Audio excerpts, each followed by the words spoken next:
Alhamdulillah wassalatu wassalamu ala Rasulillah Sayyidina Muhammad ibn Abdillah wa ala alihi wa sahbihi wa man wala. Subhanaka la ilma lana illa ma 'allamtana innaka antal alimul hakim.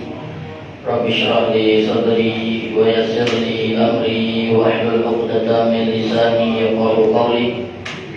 Wasaddid lisani wahdi qalbi bijahi nabiyyi wa alihi wa sahbihi. Allahumma aghnina bil ilm wa zayyina bil ilm wa akrimna bit taqwa wa jammilna bil afiyah. Allahumma 'allimna ma yanfa'una wanfa'na bima 'allamtana wa zidna ilman wa 'amalan wa fiqhan bi rahmatika ya arhamar rahimin.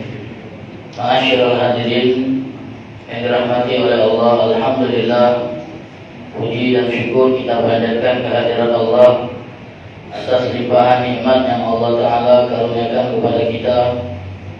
Salawat dan salam semoga senantiasa tercurahkan kepada junjungan kita Nabi besar Muhammad Sallallahu Alaihi Wasallam beserta keluarga, sahabat dan pengikut setia beliau sampai akhir zaman.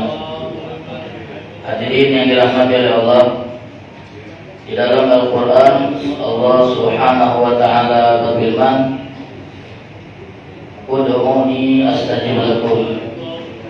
Dalam ayat yang lain Allah Ta'ala juga berfirman, "Wa idza sa'alaka 'ibadi 'anni fa inni qaribun ujibu da'watad da'i idza da'ani falyastajibu li wal yu'minu bi la'allahum yarshudun."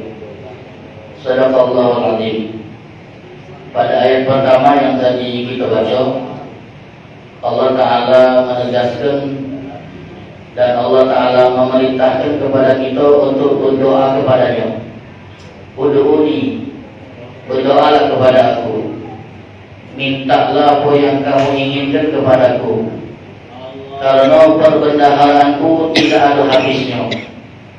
Apapun yang kamu minta, Allah bisa kabulkan, Allah bisa tunjuk itu.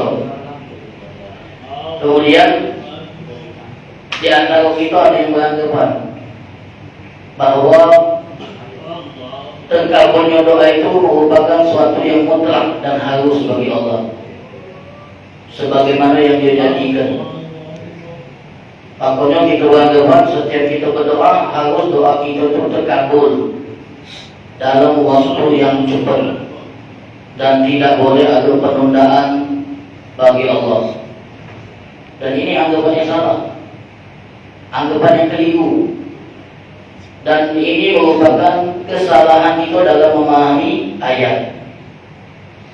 Kalau kita cuma nulis sepotong ayat ini, berdoalah kepadaku, aku kabulkan, selesai. Kemudian kita pahami bahwa setiap kali berdoa pasti terkabul, karena Allah yang berjanji. Lalu kalau kita berdoa kemudian tidak terkabul, mulai kita protes sama Allah. Mana janji?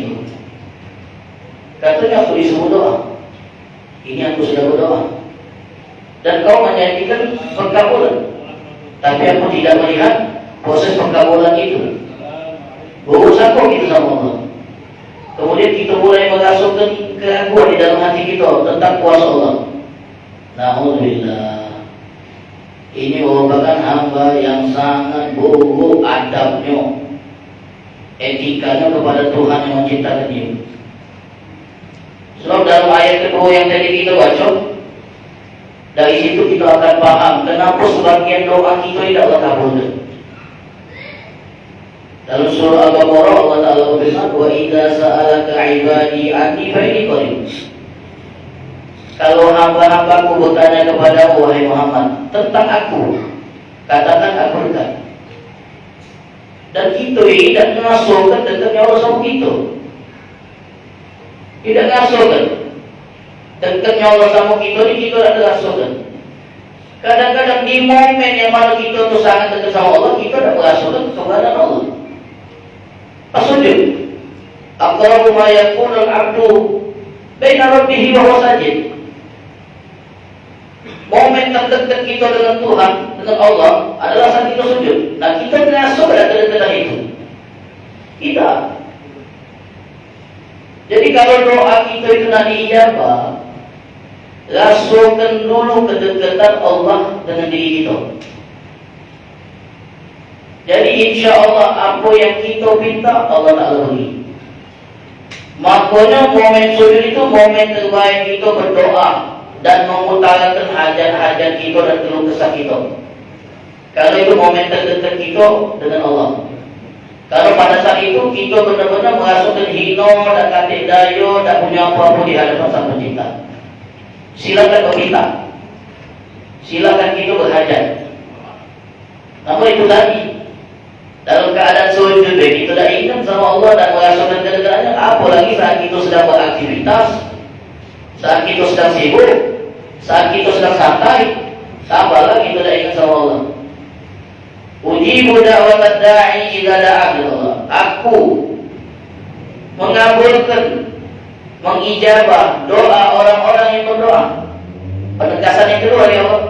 Setelah ayat pertama tadi, ujibu da'watad da'i idza da'an. Aku akan mengijabah doa orang yang berdoa apabila dia berdoa kepadaku. Fal yastajibu li, ini catatannya. Maka hendaklah dia memenuhi panggilanku, memenuhi seruanku, wa yu'minu bi, dan percaya kepadaku bahwa akulah satu-satunya yang bisa mengabulkan doanya dan menyampaikan hajatnya. Ini syarat-syarat dan ketentuan dalam berdoa. Kalau kita pengen doa kita dikabulkan, penuhi seruan Allah. Kemudian percaya dan yakinlah bahwa hanya Allah yang bisa mengabulkan doa kita, bahwa Allah yang bisa memenuhi hajat kita, tak ada yang lain. Nah, kalau hari ini kita penuhi saat kita berdoa, insya Allah kita akan melihat kesan terkabul doa kita, pasti. Tapi kalau tidak, jangan salahkan Allah saat Allah tidak kabul doa kita. Atau di antara kita ini kalau minta nanggung-nanggung, setengah yakin berdoa, ya Allah aku pengen ini, tapi di hatinya kabul lah ya doa aku ini, dapat tak ya pengen aku minta ini, setengah hati ragu, tak bakal hidup. Ud'u Allah wa antum muqinuna bil ijabah, berdoalah kepada Allah sementara kamu yakin bahwa Allah itu akan kabul doamu. Itu catatannya wa yu'minu bi, dan percayalah, berimanlah, yakinlah kepadaku. Sebab tidak ada yang mustahil bagi Allah. Hal-hal yang menurut Allah itu mustahil, tapi kalau bagi Allah ada kata mustahil. Yang sakit sudah diponis baca baik karena kekuatan doa.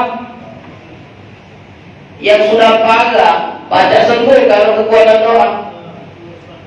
Yang masalah dia hadapi itu begitu berat sehingga dia tidak menemukan jalan keluar, lalu dia menyerahkannya kepada Allah, datang jalan keluar. Dia nyari jalan keluar itu sampai dia capek, dia letih dan tidak ketemu. Akhirnya dia menyerahkan kepada Zat yang Maha Mampu. Ya Allah, berikanlah aku jalan keluar atas masalahku ini ya Allah. Alangkah banyaknya yang aku alami ini. Datang jalan keluar ya Allah. Juret, seorang ahli ibadat, pemuda ahli ibadat, tiba-tiba mendapat tuduhan berzina dari seorang perempuan yang melahirkan anak ulung. Ketika warga nanya sama perempuan ini, anak siapa ini? Anaknya Juret. Padahal Juret itu dia tinggal jauh dari pemukiman karena fokus ibadah. Tiba-tiba dipikir oleh betina ini anaknya Juret, dia yang menghamili aku, dia telah berzina kepadaku. Warga pun berjatuh, marah warga, ngasuh ditipu, nyangkut juga ibadah dia di sana, gentinya mesum kalau itu. Buktinya ini, lahir anak dari betina ini. Kita ditipu juga. Datang dia ke tempat Juret yang ahli ibadah, dipukuli, kemudian rumahnya dikumpulkan tanpa minta konfirmasi terlebih dahulu kebenaran tuduhan ini, langsung main hakim. Bapak belum. Kemudian dia nanya, apa? Tiba-tiba kalian mengumpuli aku. Kau berzina, kau nipu kami kira kau pemuda baik, ahli ibadat. Ternyata kau ini pemuda yang jahat. Ini berzina ini ngomong, kau sudah berzina ini, kemudian dia melahirkan anak kau. Kata dia, mana anaknya, mana? Dibawa ke Juliet anak tadi. Dia tak punya pembelaan, tak punya saksi, tak punya bukti. Tapi tuduhan kalah ke dia. Tak kasih jalan. Siapa nak bantu dia? Sementara masyarakat sudah percaya dengan berzina ini. Tak baca lagi. Nak mengubah kepercayaan mereka. Akhirnya kata dia, bawa anak itu.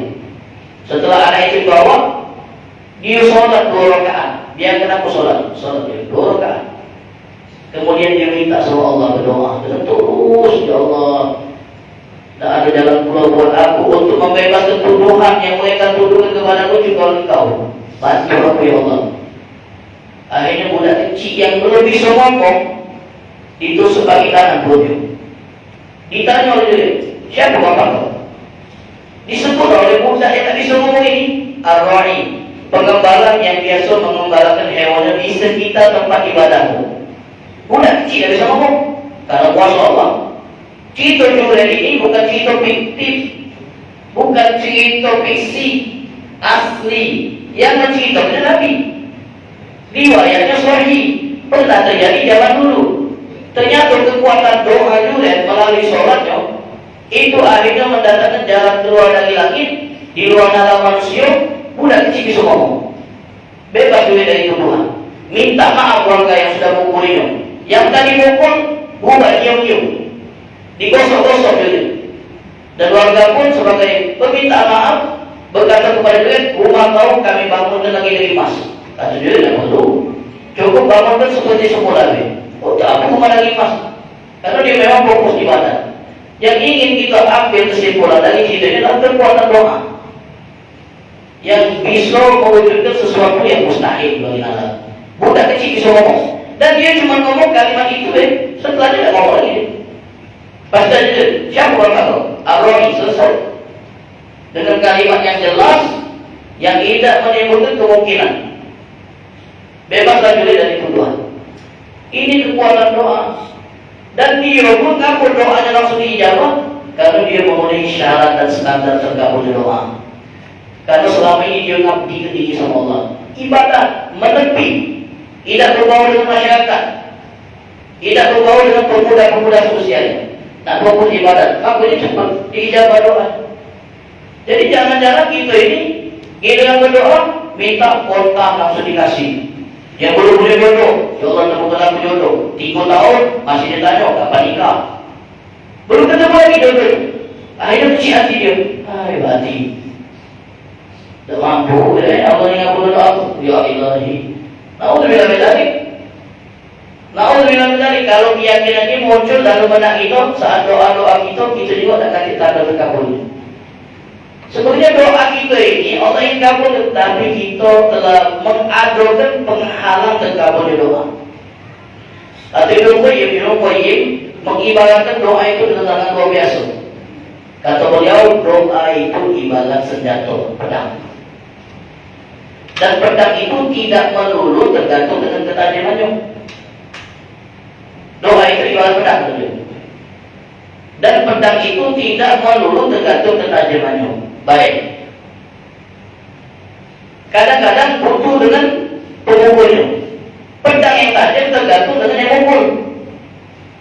Kalau mukul, ada lebihnya, mukul lebihnya.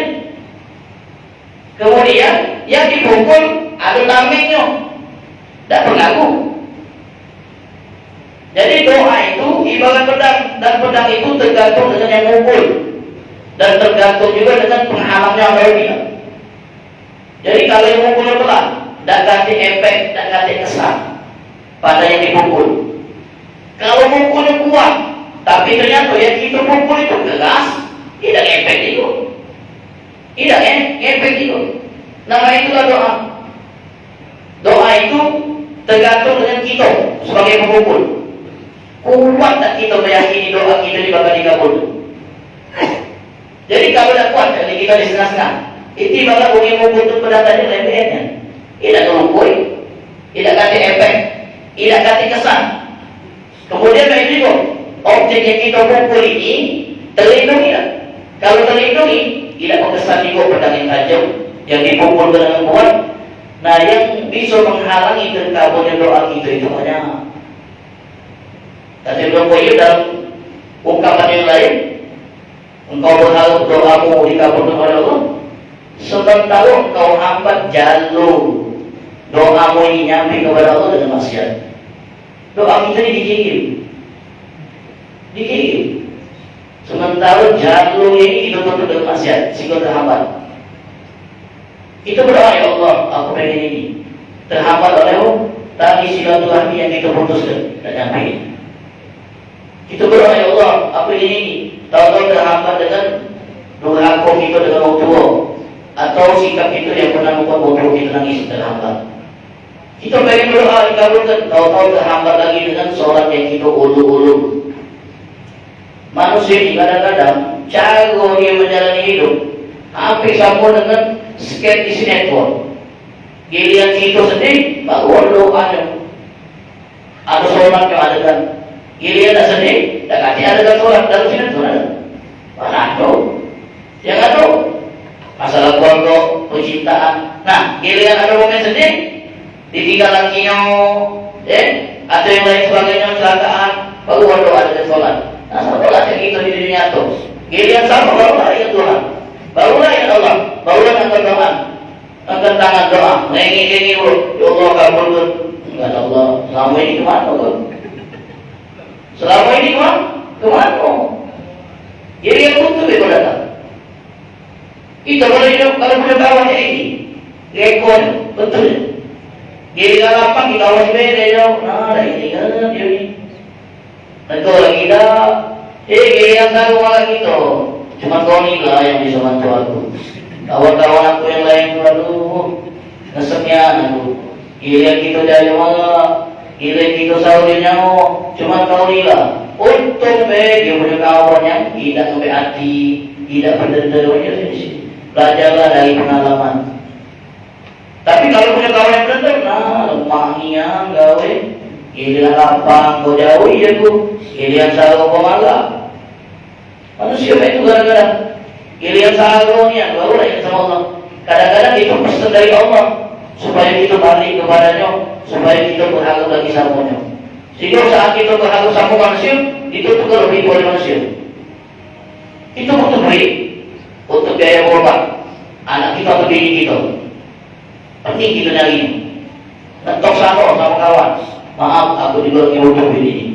Ngetok kawan yang lain, maaf, aku juga lagi butuh. Itu untuk apa itu? Akhirnya kita pun menemukan jalan buntu. Tak tahu lagi yang saya tahu. Tiba-tiba kita dalam hati, Tuhan, ada Allah yang maha mengabulkan doa. Pergilah dia ke masjid, mengimpi dia, minta sama Allah, minta maaf sama Allah dulu dia. Kalau selama ini tidak ingat sama Allah, kemudian dengan tulus dia minta dan dengan yakin bahwa hanya Allah yang bisa mengabulkan doanya. Tahu-tahu ditelepon oleh kawan yang selama ini hilang kontak. Dan kawan ini nada berkabar setelah tahu kabarnya bahwa dia butuh duit, langsung ditiru. Siapa yang mampu temukan dia dengan kawan ini yang tiba-tiba bisa bantu dia, padahal sudah tidak kontak kamu? Allah makanya dalam Al-Quran itu Allah Ta'ala berfirman, amma yujibul muttarra ila da'ah. Siapa yang bisa ngabulkan doa orang-orang yang sedang terdesak kondisinya, wa yakshifu su', dan yang menyingkap hal-hal yang melelahkan, yang menipu hamba. Siapa yang bisa ngabulkan doa kita yang sedang terdesak? Kalau bukan Allah. Kalau bukan siapa lagi? Makanya Ibnu Rajab Al-Hambali rahimahullah dalam kitabnya Majmu'ur Rasail pernah memuat sebuah kisah. Kisah ini dialami oleh seorang yang bernama Ishaq bin Abbad Al-Basri. Suatu hari Ishaq bin Abbad Al-Basri lagi tidur, nyenyak yang malam lagi. Tiba-tiba didatangi oleh sesosok orang dalam mimpinya. Yang orang ini ngomong adrik fulan, tolonglah si fulan. Terbangun dia. Kemudian dia pun berkata dalam hati, ayatnya cuma bunga mimpi baik. Cuma bunga mimpi. Tidur lagi dia. Datang lagi, tolong si fulan tu. Sampai 3 kali. Ayatnya pesan dalam mimpi ini. Bangun dia. Dia beli duit 300 dirham. Dia naik kendaraannya keledai. Dia pergi menelusuri kota Malwali. Nak cari orang yang ngejuk pesan di dalam mimpi tadi. Akhirnya ke masjid dia. Di masjid yang sedang gelap itu dia juga ada seseorang dewenan lagi solat.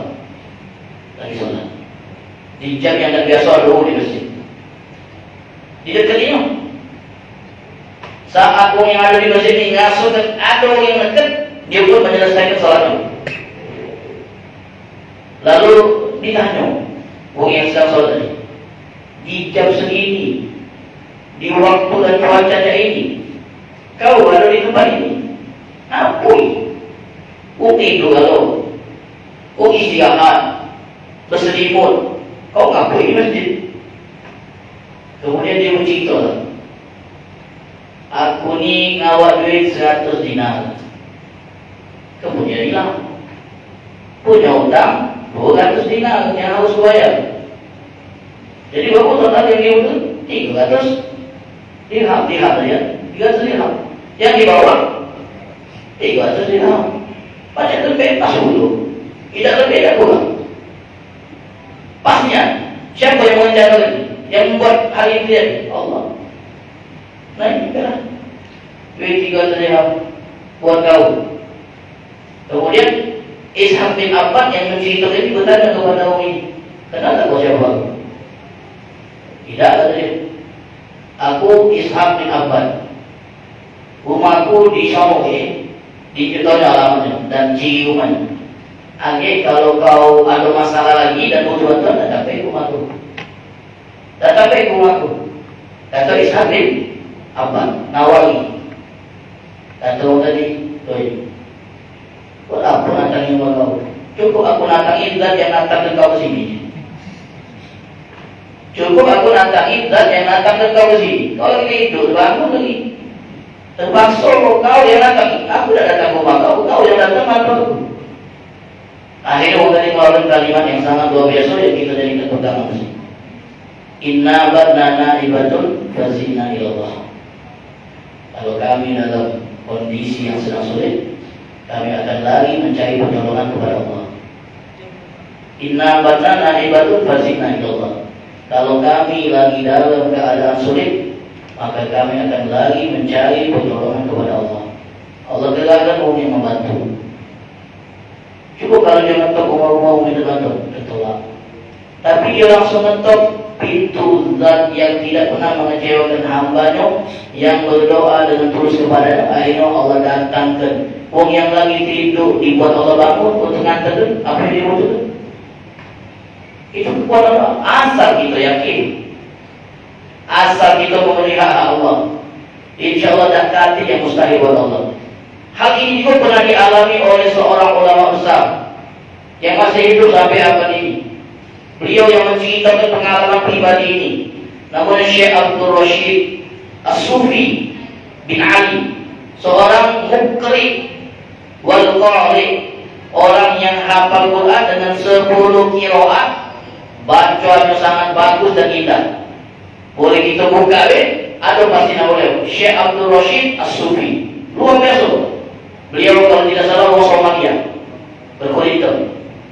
Jadi beliau cerita, saat beliau lagi belajar di Mesir dan liburan tiba, akhirnya beliau beli kitab, kitab di Mesir untuk dibawa ke rumah balik.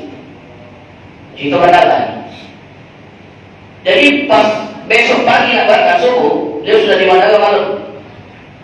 Jadi sana ucek namanya, ditimbang barangnya tadi. Ditimbang barangnya kelebihan muatan. Kata petugas bandara tadi, barang kau yang ditinggalkan, kau berangkat. Atau barang kau yang berangkat, kau tinggal. Ya, cuma oleh petugas bandara tadi. Tidak kata beliau tadi. Aku bakat, bagai aku bakat. Nah kalau memang kau nak bakat, bagai kau ini lebih mau nak ada bayaran tambahan tercas. Tapi aku tidur lagi, aku ni penuntut ilmu. Duit aku habis nanti lagi untuk bayar. Kalau nak itu bagai kau tinggal, kau bakat. Nona baca ni. Nah kalau nak itu bagai kau bakat, kau yang tinggal. Nona baca juga ni. Jadi macam mana? Kata Syekh Dosi, mesti aku bakat, bagai aku juga yang bakat. Dah baca orang tadi, kekasih gua dia. Dah kalah di main tu. Dah baca kata dia.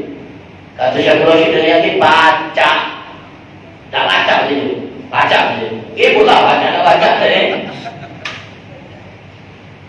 Betul. Tak kenal pun, tak tahu siapa-siapa. Belum kenal adik dia. Tak kenal siapa-siapa. Belum kenal. Kak aku. Tak bantu pun dalam adik. Akhirnya apa yang terjadi? Ini kan malam. Bagatnya pagi. Akhirnya dia pergi ke musola masjid. Ke musola bandara itu. Masjid lah. Tahajud, berdoa, munajat, minta sama Allah agar dia jalan keluar.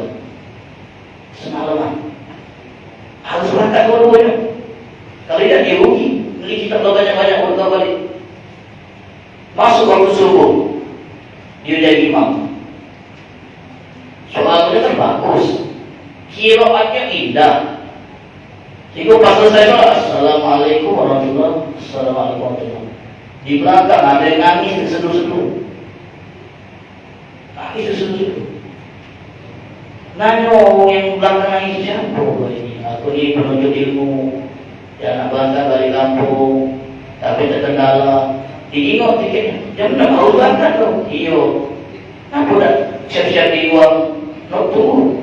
Dah baca aku punya masalah di bagian bagasi. Akhirnya ternyata yang nangis ini kepala bandara. Apa namanya tadi? IM. Kepala bandara. Dia ajak masuk ruang khusus. Ditanya siapa petugas yang mencegah kau itu. Si pulang dipanggil. Masuk ni yang kita cukup ilmu aku. Tadi orang mulai dulu. Apa itu dia?